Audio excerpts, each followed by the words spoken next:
Perfect Italiano is perfect for that. And perfect Italiano is perfect for that. Not so good for that.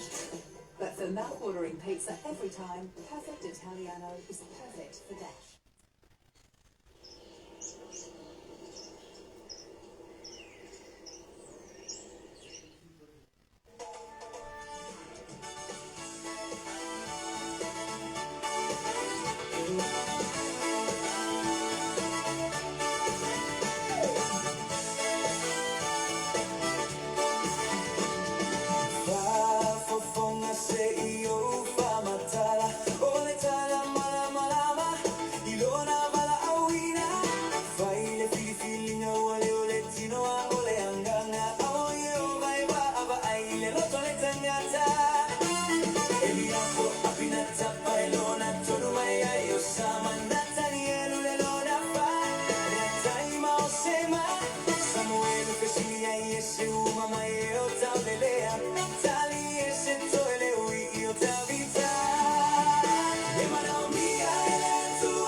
Praise the Lord. Hallelujah. Glory, glory. Ya, pasalo fatul ni ba ngole fiat, ya ile ai ngole tua. Ya wa mafayo na mawale avanoa, ya tatu mafuta ile ni fiat. Ya wa lava le fa awina, ya ole tatu bala awina. Ya pe na bala awina ai tatu. Ia tātou tā pena tātou te ne elo tātou ali I whaole Yesu Keriso. Ono lona lofa lona ngalele ia te tātou. Tātou au lia I manuia le nei vaengo le afiafi.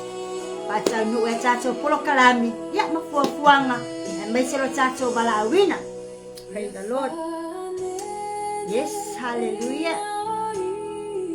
Ne elo tātou ali I whaola. Ia ono lana tau singa ia te tātou le ne yaso. Manuia I mea uma. Praise the Lord. Hallelujah. Glory.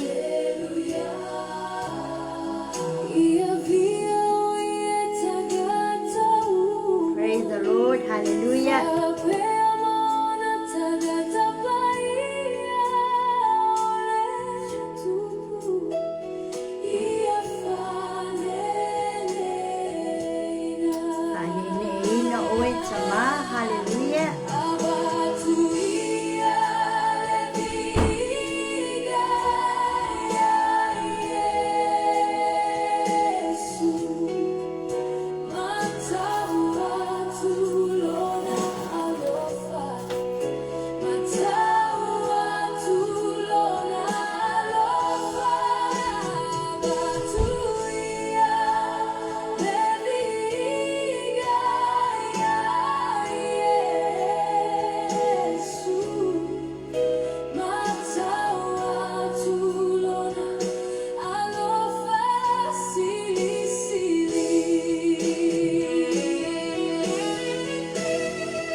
Ia oe tama le nei vaengo le afiafi.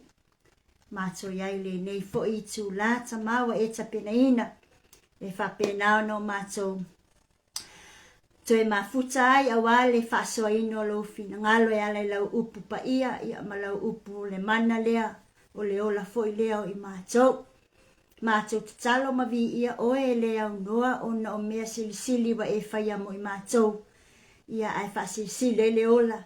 Na e tului ma e foai mato mawai le ne yaso fo e fa popolo mato ne yola fa tai le malosi fa tai tama ia I lo mato wala awina fa fetai lau upu fa fetai mea umalavo e tapenaina le ne afiafia o mato yai ia I lau polo kalame masani ai ia fiafi foi wasa taitasi ia mato tatalo ma fa taingisia o yanganga pa ia fa mole mole ia fio mai tai to luaina le mafutanga nei ni fa pena ia ono macho fa so ai ma le poto macho fa longo ai o le fa longo le poto ma io macho maua so vi inga ia le ni fiafi fa manuia iso se tasi lava wa pale mai le ni fiafi e mafuta ia ma fa longo longo I lau upu ia fa manuia foi ie o le maua le ava noa ono niso fo fuanga Le ngata i lea ia o atu o manuia lo mātou atua ia iso o se tasi lava whapena ona tui lau upu ia i aso ta itasi ai mai se lava iau au na lo lātou whaasoa ina lau fina ngalo ia i aso umau nei o langa mātou te o lai. Le atu wai wha mangalo so mātou a leu ma so mātou se ia lafo ia i nuu le aina so mātou leanga e ala lea i le toto le tamai ma moe le pona e mangalo ai so mātou sasi ma so mātou wha le tonu ai au mai oe mai mātou le nea fiafi le ia manuia le mafutanga nei ai mai se ai lau upu ia alu ma le mana le nea fiafi. Ono o Yesu o mātou wala awa tuai. Amene.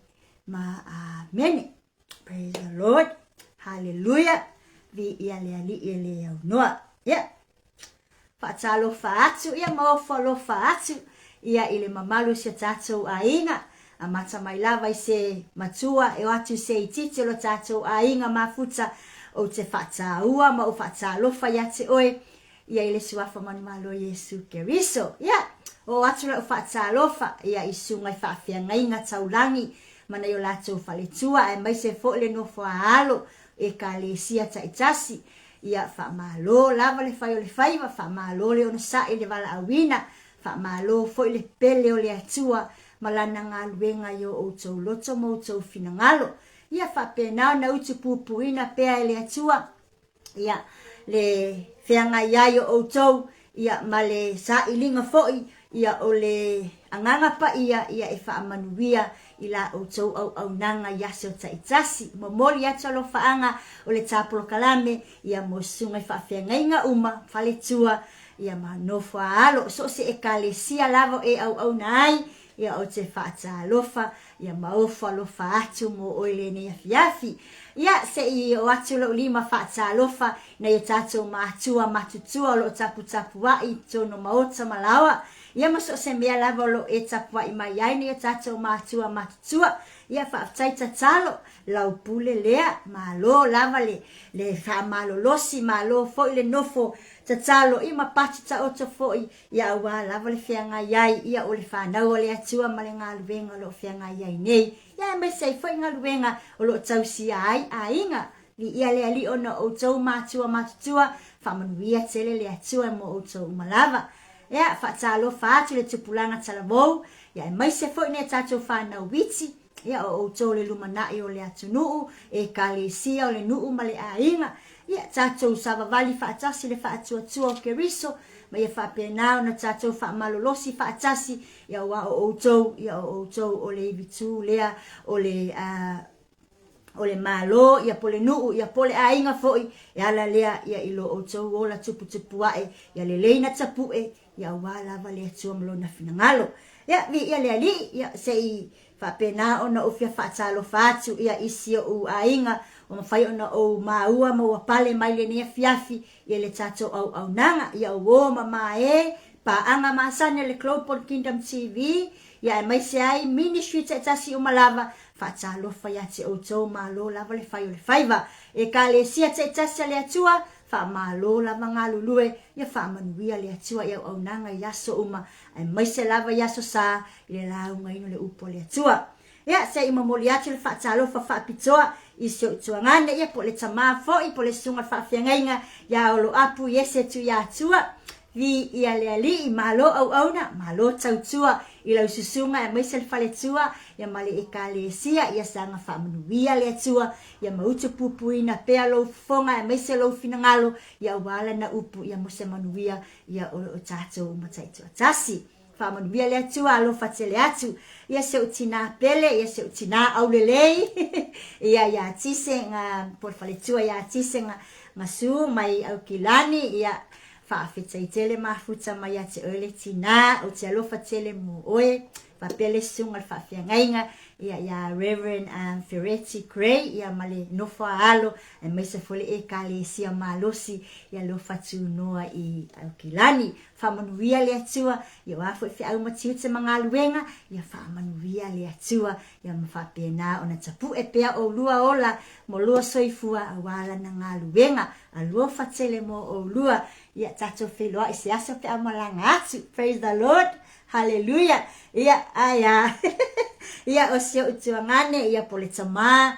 Ia ili whawhiangainga ia pasta tito lua iwa. Ia peo ke ia kule malanga ili whawhiangainga. Ia o whai a maka whai vai o le. O whai au mal whantua. Ia le seme o ia. Alofa tele atu. Fia lava le mea o iai whai ngā malolonga poni fofuanga whale ainga. Le usunga le whawhiangainga mal whale tua. Ia.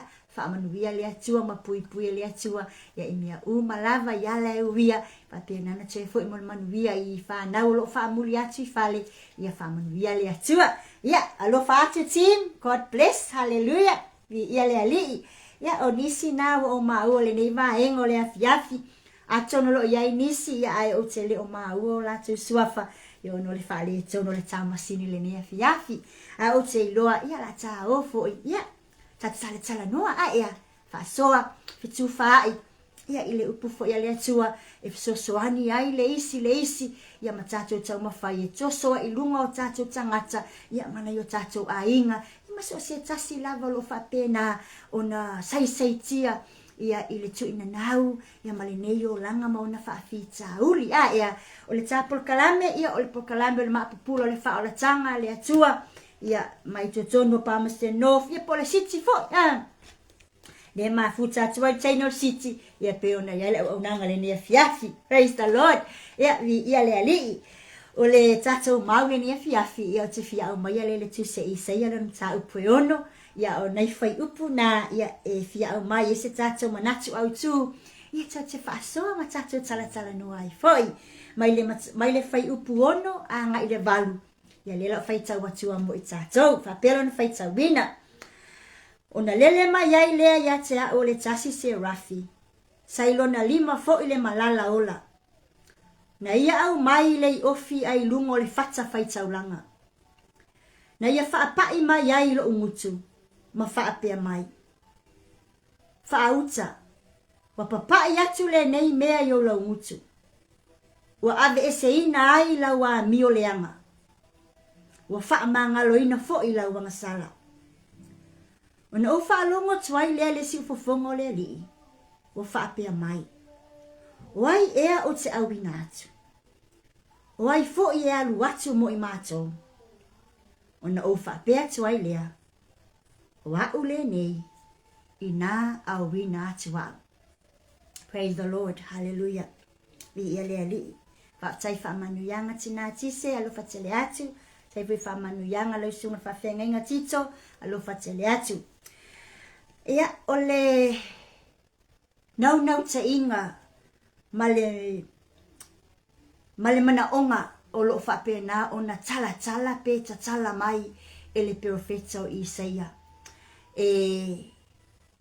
fa pena ona fa onga inai o ia mamoli mana o ai o ia ina ia fa onga ina o ia ele atua o lo manino ai fo i ile nau ta inga ale profeta o Isaia ile fa au unga fa aleanganga po le ola fa aleanganga ina ia fa pena ona fa mama ina ai o ia amen hallelujah praise the Lord ole fa moe po ole au tu ole mafau o fa pena ona tala le profeta mo itato le ne fiafi ole fia Faapupula lea ma fia manino mai ina ia o tatou ta pena lelei pe a fai ole a tatou ta pena e fai se fe au mo le atua po lo tatou ta pena lea awase au nanga e au nai le ali ma avea ai i tatou o se au tau tua mo le matai a ea o le nei la fiafi pe o inala le tau la iai le au tu o le ta fasoa o le ta penanga au wale bala awina o le ta penanga a le tangata o le ala wale tu ai ngata o lo iai le tangata ai o lo fia tilo ma fia whamanino pei o na tala e Isaia o mea e tatau o na ta pena iai le tangata e avea matoa o le ngaluenga le atua. Amen. Ua iaisu wingo le o langa. O e sa fia au ona, wa mata o na wha vai. O e o iai vala awina, awa a mata na tu ula foai. O e o lo iai le mea lofa le atua, ai iai le mea lai fai mapona. Ua le mawhai ai o na whaatau nu ulo na vala awina. Whemai i seia le nia fiafi. E ta tau, o na tā pena le leile tangata, mōlo na vala awina. Amen. Hallelujah. Po o le toi whaaola ola ina, o le mga lafu lea, o le o langa o le tangata. Po le tutu ina, po le toi whaamumu ina, o le mga lafu o le o langa whaaleanganga o le tangata. E ta pena ai, e ta utua le atua, i se au mase ngā luenga, o whapena, ona, mana o ai, e au na mo le atua soifua. I le tapenanga la Isaia le tātou te fōlinga mai le tātou te tilo tia i lana tala, malana wala au, malana whaasoa atu le atua. O se tapenanga a le tangata e iai mea lae po na tia ai le tapenanga. E iai mea lae e le o mamama le o le lei ile o langa o le tapenanga ale au ona. Ile fai upu 5, whaapea na fai tauina. Ona o whaapea tuai lea. Au we a unei. Awa ai au a whano. Awa o au o le tangata lau ngutu leanga. O au fo i mātou te mau whaatasi ma le nuu lau ngutu leanga. Awa lava ua i loa i o mata. Le tupu le ali i o au. Amen. O le tangata o lo o yaile nau ta inga e tongi se maa e whaavae ai le fale pe o le tangata o lo o yaile nau ta inga e ngā lui. Ai panga o lo o ia i loa, o lo o iate ia se whawhita uli onga. O le a vea lea ma mea e punitia ai le fia o atu i le vala awina pe fia whaatau nuu le vala awina. O le amatanga o le vala au po o le amatanga o lo i totonu o le loto i seia. Whai mai. A wea ue. Pe ua feel guilty. Laila ngona. Whai mai. A wea ue. Au wa ai au a whano. Ua leva o na mawhau mamanao. Le tangata au na mole ali. Ai lona. Ole mela le fia whamanino le whai mai ua wala awa i sai ai le atua. Whai mai. Ina ua lele mai le se rafi whai mai. Ua owi loa mata o le tupu o le ali i o au. Ua owi loa yo mata. Le tupu o le ali i o au. O le mawhau ma le vaai lea a le tangata. O lo o fia alu e whaise ngā luenga mo le atua. O lo o iai vaenga o lo o tuta i ai. E le ngata ina mawhau i le loto. O mata foi. E te palava, te patau lai lava mata i le nau lea ina ia au sia le mea le lei lea ina ia au nai mo le alii. Whai mai wai lo le i seia. Lona nau e fia au na. Ai pangalea. E tau ona mata i lona tama i le atua. Ma umanino i seia. O le mamalu o le atua. E leta tau ona pupula ia ini mata se tangata ngasala. Mai le mawhai le tangata whaale tonu ma tangata paie ma tangata ngasala ona pupula iai. E le mawhai se silanga o le malosi anga o le anganga pa ia o le atua. E le mawhai ona whaafetau wia se tangata hangasala po se tangata o lo o iai se whaafita i tunga ia te ia. Ia po se manua e matua i le mawhai o na ia wa ai i fofonga o le atua. Lala na whema i se ia o mata. Makwa i le loa pe whawhewhenga o kilo ku le tupu o le ali i au wea ue o o le tangata lau ngutu le anga. O le ale mea le mana o i se ia whaamanino. Whai mai, e mana o ia sui. Ia sui mua. Ona mawhai ai lea o mea e te tau ona sui ai ina ia mawhai ona whaafesa ngai male mamalu o le atua. Pe o le mea nana ina tangi vai mai au wea au nei. O le transformation o le tangata. Amen. O le swing o le tangata. O le swing o le au ona. Whai mai, e mana o mia i sa ia le sui mua o ia. O na alula ia lea e le mawhai o na latu lea ngasala male le musitai male wha le tonu lea alu atu wha fesa ngai male atua male mafofonga o le atua male finangalo o le atua. E le fea ua utai, e le kai whekaui. Amen. O le ala le mea le fia au mai, o le transformation le tangata. Ia, ai fola iai. O le ele o whaapea la, ele o whaapea na au mai ia ele atua le taimi lea se wala awina. Wala ngona lava i seia, wafia au na. Ai pa ngā lea. O loo iai le mea o loo fia mana o i seia e sui mua ia te ia. A whai o le leanga, le mana o e sui le lei. O na whato a alu la ia lea. So, a ole au maia, e lea tua le wala au wina lan au na. E iai vaenga e tatau o na tā pena iai. O le ale mea lewa tā ue i sa iau wha le tonu ia te ia, a ole i alu mo le atua e au na. Whai mai, o au o le tangata lau mutu leanga. O au foi, mātou te mau whaatasi, ma le nuu lau mutu leanga. Ai. So, o le tapenanga lea. Whai mai, a o le i au maia. E tatau o na wha ato atoa le lei, o e mahau. Mauti no le lei. Matuai se lau paseni la tata pena mo le wala awina. So se wala awina la wala awe ta ue le li. Amen. O le swinga. O le transforming o le tangata.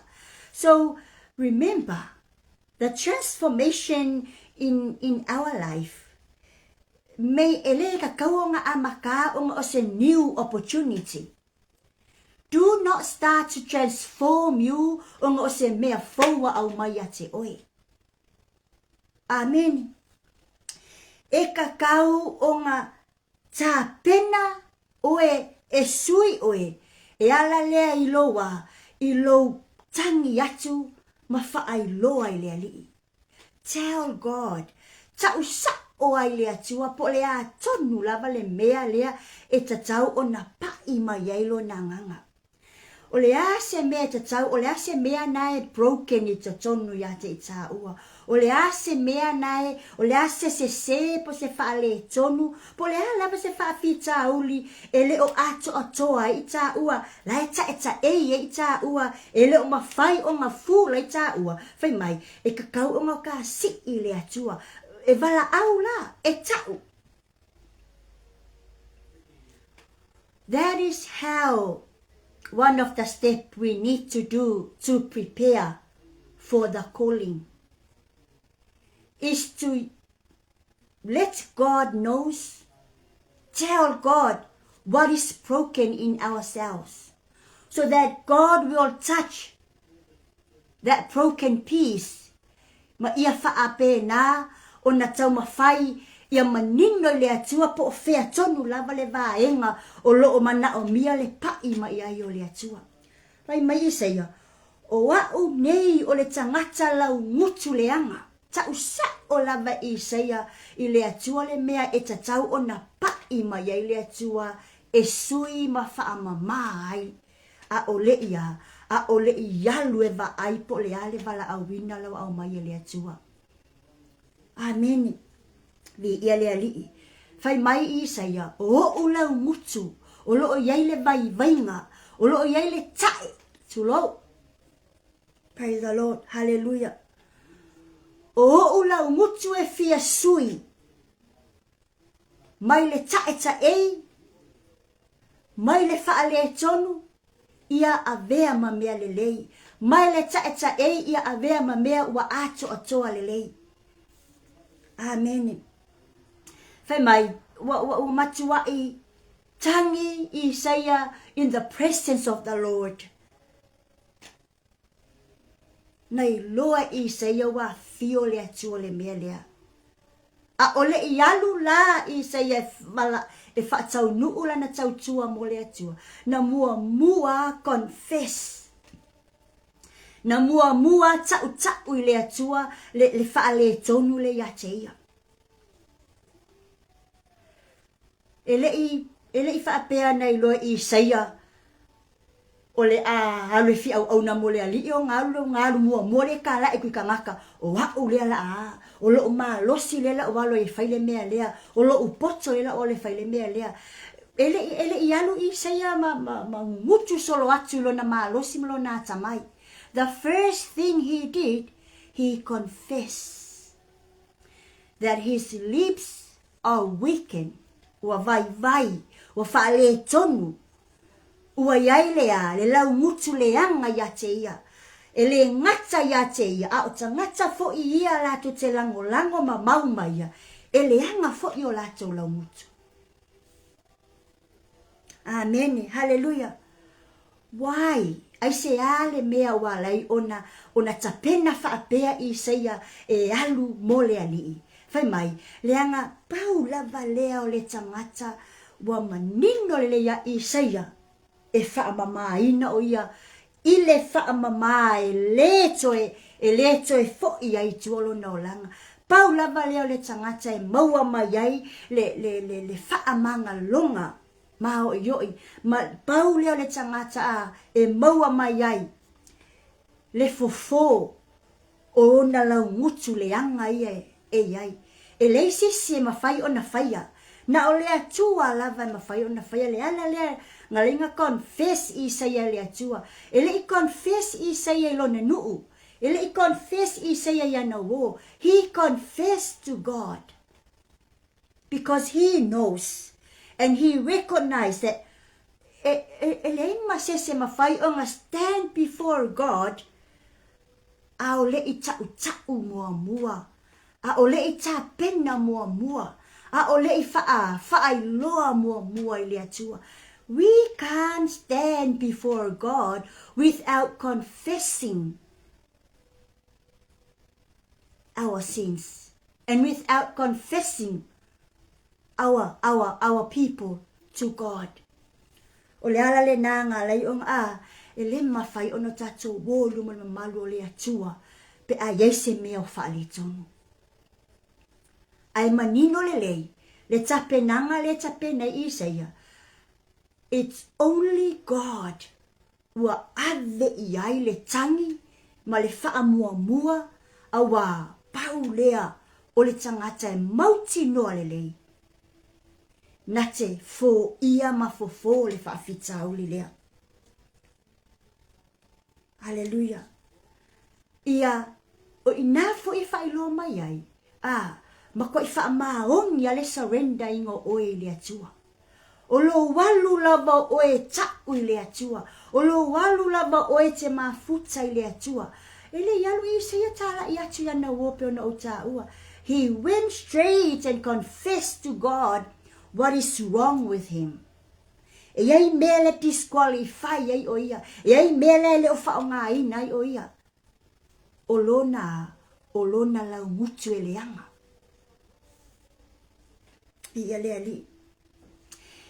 That is the first step toward the calling.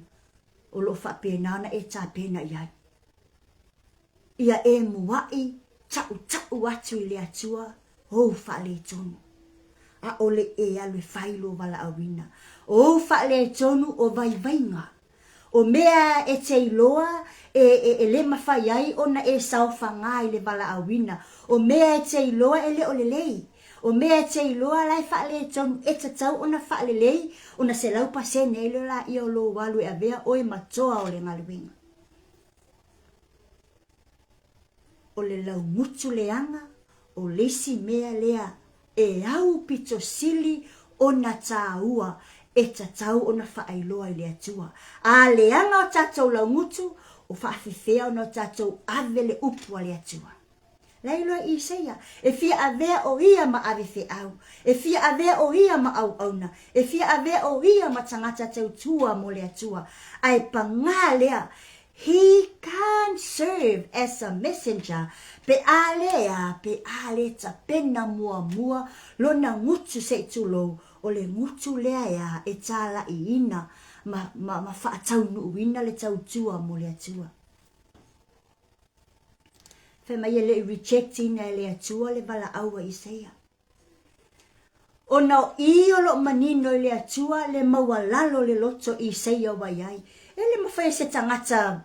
So se tangata maua lunga ma wha maua lunga le loto. E le mawhai unga ka usao pe admit sao se mea o wha le tonu ai. Even us, we hardly, admit the wrong that we did. Se ibanga na lavu wha maua lalo le loto le tangata. Whatu ama whai ona admit pe wha ai loa le mea ta ia whaia. Se mea wha le tonu. I saya in here, he puts himself down. He humble himself and tell God exactly the problem o lo tupu ya te ia. Le tu ai ngā tangata le nā le mana o yei le atua. Le tu ai ngā toa le nā o lo mana o ma yei le atua e au na mo ia. Le tangata i loa wha mo lalo. Le tangata i loa tau tala atu ma le wha maoni a te ia. A ole i alu la e whaile au nanga ma le wala au wina. Awane e alu a e le i tau le ali i le wha maoni o le miana e tupu. A e loa e te le lava. Au e te alu e te le lava. A ta i loa lava e le i ta pena o ta lau mutu. Confess. A o ta i loa foi e le leilo ta va ma lo ta uso. Confess. But we need to humble ourselves. We can't confess what we did. Pe a le wha mo lalo tatou loto. E le mawhai foi ona au maise bala au wina. Pe a sila fia le atua e taa mai lunga le loto. Awa e le umana tau i le atua o ta wha le tonu pe a wha mo lunga le loto. Wa e le stangata wha mo lunga ve mai ka unga le kasi. Pe pe isi mei whekalia o mawhai lo poto. Peipea isi mei whikalia o mawhai lo malosi. Dear brothers and sisters, unless we humble ourselves, ele mawhai o na whai loa umai i le atua, mea lava o lo tatou vai ai, ma mea lo taeta e ai le tata penanga mo le ali. Amen. Fa mea le rejecting le atua. Langa wasila fia le atua le loto isa ia te ia. Wa tau ona lau mutu. Ma mau whaatasi ma e lau mutu. Leanga. O lona winga. O le sio manga leanga lua isa ia. E maku wa i maa sofa tulou. O le sio manga le olai. O le maku wa i maa sofa ma leanga. I loa la i se ia wha maulalo le loto matu watu le alii, le wha le tonu, ma au mailo na wala au wina. O le amanino foi, o le a ia fesosoani, i isi lau mutu le anga ia la tau te ola whatasi. Ma o le wha anau ta inga tonu lava na o le atua malona finangalo. A lofa oi a te oi, ma ia e alofa atu yautua oi pei ona e alofa oi a te oi. O le alofa i sa ia te ia, ele ingata ia te ia.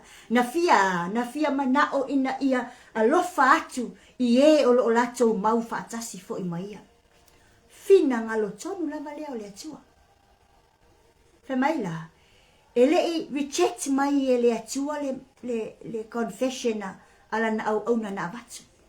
Fe mai ya le lau fe mai ona lele mai ai le ya te a o le tasi se rafi sailo na lima fo ile malala ola fe mai na ia au mai ile ofi ai lungo le fata fai taulanga. Amen. Hallelujah. Bi ia le ali fe mai au mai ya mai lungo le fata fai taulanga fa apai ile mutu le au na pe ma fa apea mai fa uta wa papa yatu le nei mea yo lau mutu ua ave eseina lau wa mioleanga. Amen. Ua fa mangalo ina foi lau ngasala. Hallelujah. Fai mai ole malala ola ole afi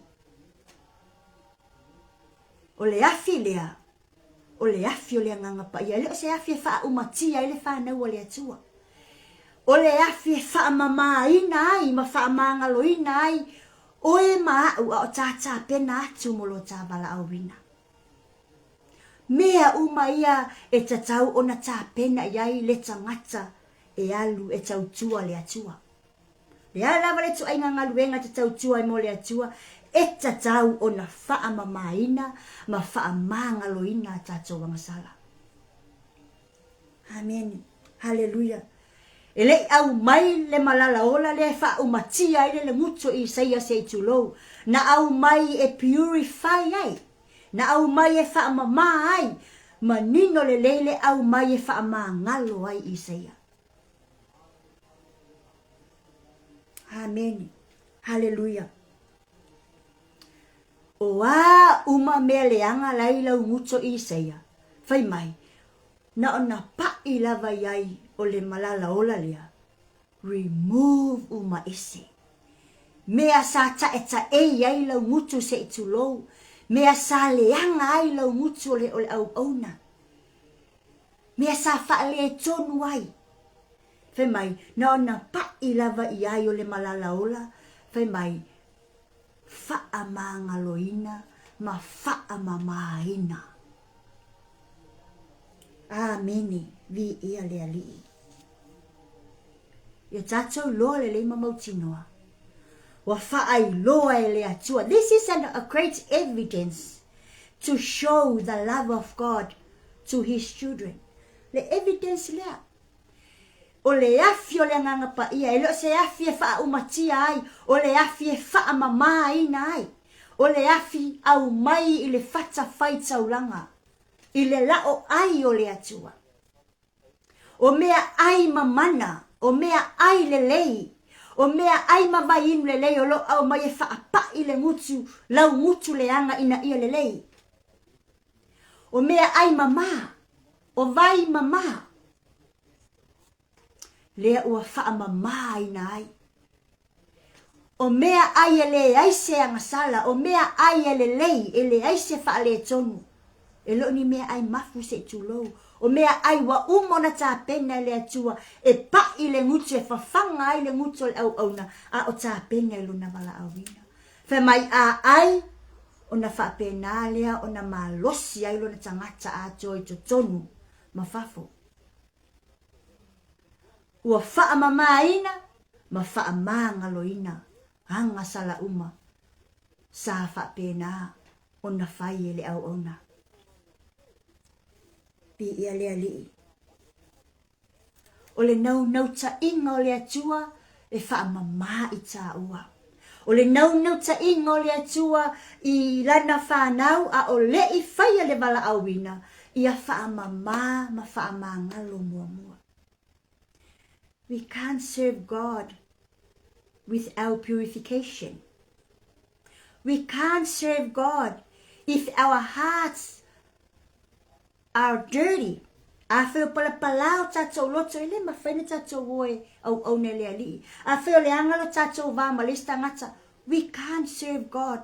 Pe a whai o le angale va o tatou a inga ma tatou whanau e maise o tatou wo ma so se tangata. Tasi lea si tepu e tatau ona mauti noa ele kerisiano ilana tapenanga mo le au nanga. Mua tau confess lua whaamamaina. Whaamangaloina I tātou. Le vao le whaife au ma le ekalesia, it needs to be refined. It needs to be purified. It needs to be removed. Mea umalava lo contaminate ai le mafutanga. Wa mea o lo manongi fa le tono le mafutanga. Wa mea o lo ta e le mafutanga ile vao matua mafanau. Whaife au ma le ekalesia. Ai maisi ai te tono fa la tonga lo tato iai. Whatever problems, we need to purify this. We need to forgive. We need to refine. Awai au mai ai. Au mai le atua mea uma. Ai le mawhai ona sila fia le atua. Ua maua lalo lo loto. Pea e le tau I le atua. E sila fia ume le atua tatou wha le tonu. Ai manao le atua ia wha maua lalo le loto. Alu atu sa oa oe eke surrender. You surrender yourself. Honestly, alua oe o ke fa moe les kangaka. O fu ke fa kali se isau le tangata le la. You go to a tuli lumo le atua. Ma confess ai mea malava le te lo fa le tonu ai. Mea lo tatou faya. Amen. Ia le ali. Praise the Lord. Tatou va ai nei le a o le whaonga ina le ali I say publicly. A o le whaonga ina le ali I say e na te ave fe au ile lalolangi ma so se tasi ma motu e fia ma e kalesia e fia ma nu e fia ma a inga e fia. Na mua lava nga lue le atua ya I say privately. Same as us. God will work on us privately before sending us to work publicly. E le mawhai ono tato ona au mai le atua se wala au wina kau keo e whai aku ya paimala whai ma le lalangi atua ai le inga lue le atua ya te ita ua ya oi maa. So God will work privately on his children before sending them to serve the Lord in public. Tau no tatou ta pena fo iai vaenga na. Aua fo ilani o tatou so ona o e au ona I le lau tele. A o lea iei le mea le manu vai lo ta tangata ta ito atasi. Iei le mea le fa le tono lo ta loto I fale. Fix the problem privately before you go publicly and serve other people and especially God. Amen. God always prepare the messenger before giving out the message. It's a pena mua le atua le ave fe au a ole fa pena ona au mai iai le fe au. So ainga. E le mawhainga release mai le message le atua. E ta ua le messenger. E mua lava. Ta pena le messenger. Whako a release mai le message. Mai a Isaiah. Fia au auna. Ai pangale o lo iai mea o lo faa le tonu. O le ta penanga la le a Isaiah. Manei ia. Ai kako ka penga fui fa penga. Amen. Ia le ali. Ia o tatou loa le leima mauti noa. Hallelujah. E au pito sili. Ona fia ma lofa le atua I low character. Ngai lo le platform le like a penga ia ye falau tele. God is far more interested in our character than the platform le like a kogoe fai. Than the public le like a kogoe serve. Ia mana tua lelei ale fa fia ita ua ile atua ele mawhainga fia tangata ile akao e serve. So you and me must fix and make God happy before we make other people happy. Ale fia mo ta ua ile atua. Ile ta loto lelei, ile ta loto fa mangalo, ile ta watu ta ngasala ya teia. Ele mafai ona fia ista ngata la ta ngaluenga. Ele mafai kako au maya ma mawangisa nganga.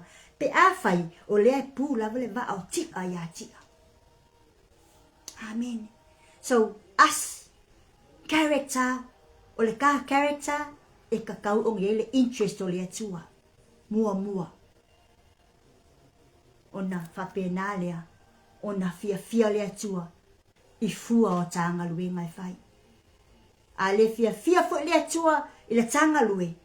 E le mawhai foi ona fua mai le tanga luenga. Amen. Vi ia le ali. Fia fai tau atu le maule a mai le malake e tolu. Alo na fai upu e tolu, fa pelo na fai tau wina. E nofo o ia. O le tunu ma wha mamai le a rio. Na te wha mamai ina le wha naunga le a levi. Na te wha te a ese fo ile ele ya te ilato. E peyo le auro ma le a rio. La to te abatu wai le a li ile taulanga. E fai le a mio tonu. Ai. A le tapena ina o e mahu le messenger. A le tapena ina le character. A ita ua. Poka ua messengers. E le mawhai ona ta au watu le taulanga mamai le atua. E kaki au mawhoi. E le ato atoa. E iai a mea e wha le tonu. A o le tangata wa ofo e au na mole ali. Ia e mauti noa. Se laupa se ni o lau taimi. Ia e whaalongo i le nganga o le atua. Ma e tala noa i le atua e au mai ai. Le whaasinoala o le au nanga. Ma le wala awina. Ia le ali. Praise God. Hallelujah. Tele tangata e nau. Ia. So tele ni a. Tele tangata e nau fo i e whapea. Ia ola le ministry. Ia ola la ekalesia. Ia ola la au lotu. Ai musue a. Ai musue refine. Ai musue faile purification. Whamanatu ia te oe maa. Au tā nau e whaatupu ma whaaola. A tā au nanga e whai. Le tā ekalesia. Le tā ministry, le tā ainga, le tā whalaputonga, a tā manao e whaatupu ma whaaola. E kakau o mawhaile whaamamaina, ma le whaamangaloina mua i tātou. E ngata i tātou ma ista ngata, ai whaasilisili i tātou ma le atua. Amen. Vi i ale ali. Hallelujah, praise the Lord. Ia tātou loa le leima mauti noa. E le ngā tangata wa iai le mea lofa e whaamanuia iai le atua. E au pito sili o na whaapaia ma whaamanuia le atua. I le tangata wa surrender atu lo na ola moia. I le au na watu atoa lo na ola mo le alii. I le au na wa whaamaoni la na tau tinonga i le alii. I le au na wa ofo ma le whaamaoni o ia i le alii. E au pito sili o na whaamanuia ia i le alii. Po ale tele o mea lofa ia te ita ua. Po le ale tele le ata mai. Po le ale tele o whailonga ia ta ua e whai alo ta wala awina. Ale ato atoa le lua mafutanga ma le alii e ala le tau o ta se sema o ta wha le tonu. Wha ma ngalo i ta ua. E le ato atoa le lei le ngalue ngalo o ta whaia. Ma lo ta wala awina. Amen. Hallelujah. Pai fo le fai upu walu. O na o whaalongo atu lea i le si ufofonga. O le alii o whaapea mai. O ai e au te awina atu. O ai fo i alu atu mo i mātou. Mamai, o na o whaapea tu ai lea. O au le nei i nā awina atu au. Immediately, na o na umalava na whaamama, ma whaama ngalo, ia le au na, po i seia, whai mai, hofo loa ia mo le ali. after purification and refining and forgiveness, straight away, wa ato atoa, mamanino le atua, o le tangata lea, e whaia le au nanga.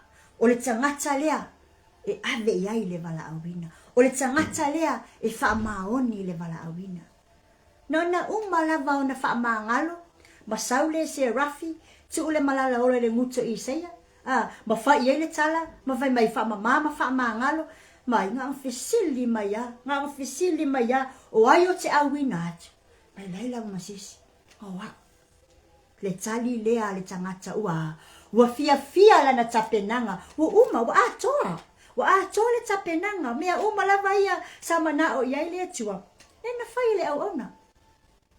Ia, praise the Lord, hallelujah. Olo na winga, whai mai. E iai le oda, ka kaunga kako mangingo iai. E iai le whaatulanga ina, o le tapenanga le wala awina. E mua whamama, e mua whamangalo, whako a whai le operation. Whako a whai le whaatinonga le ngaluenga. Whato a ngalue ai. So, cleansing before commissioning. Ia, longa winga, remove ese uma. Kai me whai le whaamama le atulou, longa winga e remove ese uma mea le anga. Mea laiki, mea whiololo, wa lava wha le tonu, o mea ngai le contaminate le system, wha mai, remove all the contaminations, ai alue e ngalue mo le ali. Amen, ia le ali, praise the Lord. Le wha maunianga le tala no ai le, lua Timoteo, mata upulua, wha upelua sfultasi wha mai, o le nei, ai se tase wha mama ia te ia, ai nei mea na tauleanga ina ai. E whai o ia maipu e tauleleia, e whaasa ina, e ao ngā fo i mō le alii, wa saunia mō ngā luenga le lei uma. A clean vessel, a clean vessel is a useful vessel in the hands of God. Pena loi ta ua o le atao e whai o ta wala awina mo le ali, ia makua i kilingi ia makua i le lei uma. O oe ma le vā malo a inga, o oe ma le vā malo to olua, o lau whanau, o le vā oe malo ekalesia, o le vā oe malo ministry, o le vā oe ma so se tangata lava o lo o tau ngalu e whatasi. It needs to be clean, because we can't paddle the vessel pe a le mama. Wa e ala mama mafale ka au le ka ngaluenga e me ala kau ai makoso ilalo ai a mama lungo winga wa fa mama mea wa kilia ese ave ese le ngasu ave ese le mea le ikakau o ngai kongo le va then a lo le ka va a fele ngaluenga e mama ia mafa pe nga o nga le va alia o le faaolataga le ka ke faia mo le ali ma ka aloina mo le ali. Amen. Ia le ali, praise the Lord, hallelujah. Ia iloa le leima mautinoa, o le whaamamaina o le ngutu, lau ngutu leanga o upu po le tatou tau atu, po le tatou launga atu, ma le whaasoa atu, e iei le power. There's power in the word of God. Le ka kouke whaonga ta la iei lo na finangalo. So remember, ale mamala, mawhaamamaina, mawhaamangaloina o tatou ngutu, e le mawhai o na mama, le upua le atua ka ko ke avako, e le mawhai o na mama le ngā luenga, e le mawhai o na le lei le ngā luenga, e le mawhai o na tatou whai aini taulanga, e whaamaoni, mawhia sila i ele ali. Amen, hallelujah. O upu e mana o mia, e tate mana o mia, e whai le ngā luenga mo le ali, e tatau o na alu ma le whaatua. If there's power in the word of God, le lau ka ma whai e ki liva, ma whaasoa, ma au nai, ma avea i ka ua o ave whi au. Ia alu ma le whaatua. Ia whaatua le ngā luenga o tā ngutu se i tulou. Ia whaatua le ngā luenga a oe mahau wa ta ua o tangata ua bala a wina le atua. Amen. Be ia le ali. ia aluatu ia ta upu ai mai se ai le ta ngaluenga le ta faasoa le upo le atua ia ia se fa moemoenga ia na namu atu le hope ia na namu atu le faasaoloto ino tangata. If we offer ourselves to serve the Lord, ia kakau o ngā luaku le upu le lei, le upolo iai le wha moemoenga, ma le upolo iai le fia, ma le saolotonga, mo le si tangata. Amen. Ia le ali. So a inga le nea fiafi. Awalawa ni ingalo ya te itato. God will prepare our mouth to speak. And the heavens will give us the blessings to refine, to forgive, to purify. Awal fo ilani ingalo, o le tata la ile la langi nei, o lo kaka la ile langi, o lo ka fa ilo ile langi, o lo ta fa ilo ile me o lo afio ile atua. Ale leila mama mea uma lava tate el wachi o ta ngutu awale ta au nanga ma le bala au wina. Yo ta ilo ma mauti noa o ta ngalue awale malo le atua. Ia lo ainga le ne afi. Ia atono le ta faasoa le na. Se abatu lava le ta maule a mai le salamu e lima se fulu fai mai. Le atu wai. Ia e faya se loto mama moa. Ma ye fa fo wina se loto mau to tonu ya tia. O lo declare mai ai po lo fa ai loa mai ai. Le mea e tatau o na o ye le tata penanga. E confess ma tangi atu le ali ya fa mama pea. Awane i ngata o ta loto le teimi a mata le au nanga. Ai so se temi lava luta ile au nanga ma le vala awina. Ia tangi pe le ali ia tausi pe lo loto ya mama. O tape nanga na mo le vala awina mo le atua. Hallelujah. Praise God. Temi lava te tangi ai le ali ma confess ta fa le tonu. Ma e tangi ai le ali ia tausi pea o ta loto ya mama. Fai mai, e transform loa e le atua le loto le tangata. Fai mai, taimi fo ina e tate tau tatala atuai. Ua matua e tau tala atua le tangata. Ua fou mama ma faa fou wina. Lana tala noa. O le nganga fo ile sangi mai. E faa fou wina fo i. Ma fia mai, e faa longo, ma na o fo ia ya maua, le loto mama le alu atu, le tala noa i ta ua, ma le faa soa, ma le au nanga, ma le vala awina.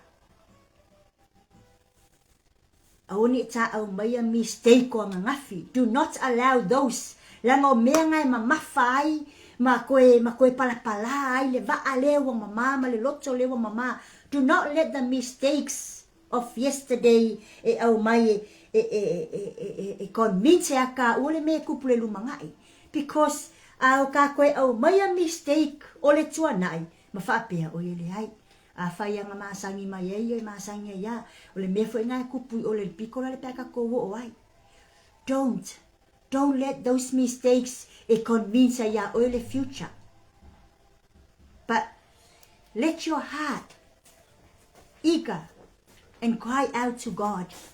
Ingi whapenga o ngā a mai le future. O le future le mealenga e kange le atua. Ai au mai le mistake o ngā ngafi makalako o ngā ngafi.